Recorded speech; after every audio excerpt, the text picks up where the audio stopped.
Ice cream ले लो ice cream, ठंडी मीठी कुल्फी मटका आइसक्रीम, आइसक्रीम ले लो मीठी मीठी आइसक्रीम।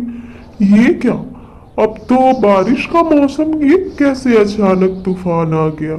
लगता है आज भी मेरी आइसक्रीम नहीं बिक पाएगी। 2-4 दिन से ऐसा ही हो रहा है हर दिन। इधर चीची चिड़िया अपने बच्चे भोलू का इंतजार कर रही होती है। अरे भोलू अभी तक घर नहीं आया, कहाँ रह गया मेरा बच्चा।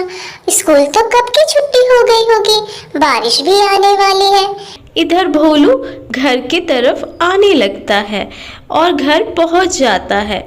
घर पे पहुंचने के बाद चीची चिड़िया जब उसे देखती है तो उससे पूछती है, बच्चे कहाँ इतनी देर हो गई तुम्हें, स्कूल तो तुम्हारी कब की छूट गई थी, फिर भी इतनी देर से आए। माँ, बारिश बहुत तेज हो रही थी, छाता भी नहीं था, जिसके कारण मुझे देर हो गई।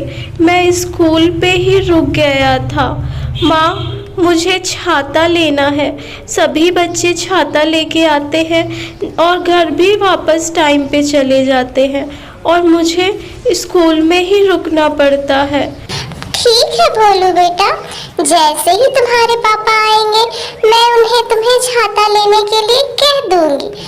तभी चीची चिड़िया अपने मन में सोचने लगती है, कड़कनाथ अभी तक वापस नहीं आए, कहाँ रह गए वो। इतनी बारिश में वो ठीक तो होंगे, उनकी आज आइसक्रीम बिकी होगी कि नहीं। तभी कड़कनाथ घर वापस आता है तो चीची चिड़िया पूछती है, कहाँ रह गए थे आप, कहाँ रह गए थे आप, हमें आपकी बहुत चिंता हो रही थी। क्या करूँ चीची चिड़िया, जैसे ही आइसक्रीम बेचने गया बारिश स्टार्ट हो गया। आज भी एक भी आइसक्रीम नहीं बेच पाया। 2-4 दिन से ऐसा ही हो रहा है। गांव में 2-4 दिन से बहुत तेज की बारिश हो रही थी, जिसके कारण कड़कनाथ अपनी आइसक्रीम नहीं बेच पा रहा था और उसकी कमाई भी नहीं हो पा रही थी।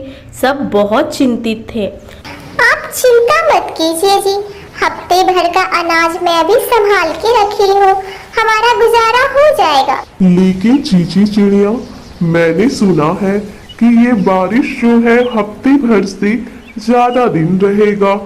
पता नहीं क्या होने वाला है। देखते ही देखते हफ्ता दिन यूं ही गुजर जाता है और बारिश रुकने का नाम नहीं लेती।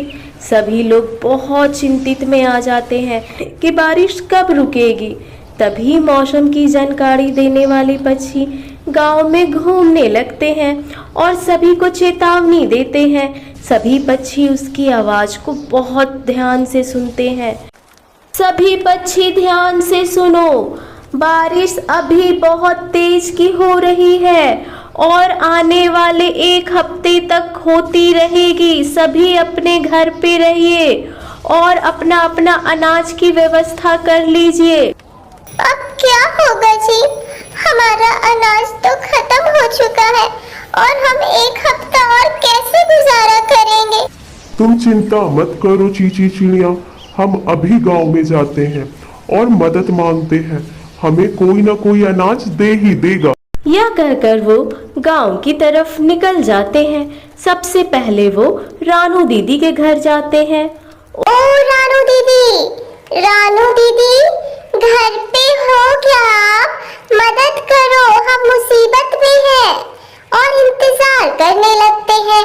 तभी अचानक से रानू दीदी दरवाजा खोलती है। अरे चीची चिड़िया, इतनी बारिश में आई हो, क्या बात है? रानू दीदी, हमारे घर पे अनाज खत्म हो गया है, क्या आप मुझे अनाज दे सकती हैं? हम बहुत मुसीबत में हैं। तभी रानू दीदी कहती है कि चीची चिड़िया, मैं तुम्हारी मदद नहीं कर सकती। मेरे घर पे तो मेहमान आए हुए हैं और मेरे घर पे अनाज भी कम है, तुम कहीं और मदद मांग लो।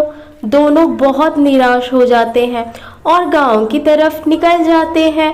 जाते जाते वो मीनू मौसी के घर पहुंचते हैं। मीनू मौसी, ओ मीनू मौसी, घर पे है क्या आप? दरवाजा खोलिए, बारिश बहुत हो रही है, हम भीग रहे हैं। इधर मीनू मौसी अपने घर पे आराम कर रही होती है। जैसे ही वो आवाज सुनती है वो बोलती है, अरे चीची चिड़िया, तुम बाहर क्या कर रही हो? मीनू मौसी, हम मुसीबत में हैं। बारिश बहुत तेज की हो रही है और हमारे घर पे अनाज खत्म हो गया है। आप हमारी मदद करें। देखो चीची चिड़िया, मैं बहुत बीमार हूँ और मेरे पास अनाज भी कम है। तुम कहीं और से मदद ले लो, मैं कुछ नहीं कर पाऊंगी। दोनों निराश हो जाते हैं और टूनी चिड़िया के घर जाते हैं। टूनी चिड़िया को आवाज देते हैं, टूनी बहन, ओ टूनी बहन, घर पे हो क्या? मदद करो हमारी, हम मुसीबत में हैं। अरे चीची चिड़िया, तुम बाहर क्या कर रही हो? जल्दी से घर के अंदर आओ, बारिश बहुत हो रही है। टूनी बहन, हम बहुत मुसीबत में हैं। हमारे घर पे अनाज खत्म हो गया है। बारिश बहुत तेज हो रही है और रुकने का नाम नहीं ले रही है।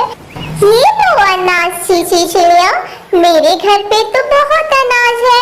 तुम चाहो जितना चाहो अनाज ले लो। अनाज लेके चीची चिड़िया अपने घर वापस आ जाती है और अपने परिवार के साथ खुशी खुशी रहने लगती है।